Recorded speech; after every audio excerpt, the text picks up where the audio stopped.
Hi అండి అందరికీ. Last time వీడియోలో ప్రిన్స్ కట్ దగ్గర మనం ఆగిపోయాం కదా. ప్రిన్స్ కట్ కోసం చెస్ట్ పాయింట్ దగ్గర ఒక మార్కింగ్ చేసుకోవాలి. 10.5కి కరెక్ట్గా మార్కింగ్ చేసుకోండి. ఇది హైట్ పట్టు కూడా ఉంటుంది పాయింట్. వీళ్ళు వచ్చేసి బ్లౌజ్ లెంత్ ఎక్కువ కావాలన్నారు. నియర్లీ నేను 16 ఇంచెస్ పెట్టాను. డాట్ కోసం అయితే 2 ఇంచెస్ మార్కింగ్ చేసుకొని ఆ 10.5 దగ్గర నుంచి అది 10.5 దగ్గర నుంచి ఇక్కడికి 2 ఇంచెస్ దగ్గరికి స్ట్రైట్గా కాకుండా క్రాస్గా ఒక లైన్ తీసుకొని కట్ డ్రా చేసుకోండి. ఆ తర్వాత కట్ చేసుకోండి నెక్.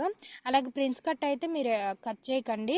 ప్రిన్స్ కట్ చేయకూడదండి. కట్ చేయకోకుండా ఒక చిన్న ట్రిక్ వాడి మనం 2 సైడ్స్ కూడా స్టిచ్ వేసుకొని ఆ తర్వాత కట్ చేసుకున్నామంటే థ్రెడ్స్ పోగులు పోవు. అలాగే ఫినిషింగ్ చాలా నీట్గా వస్తుంది. అది నేను స్టిచ్చింగ్ అప్పుడు చెప్తానండి.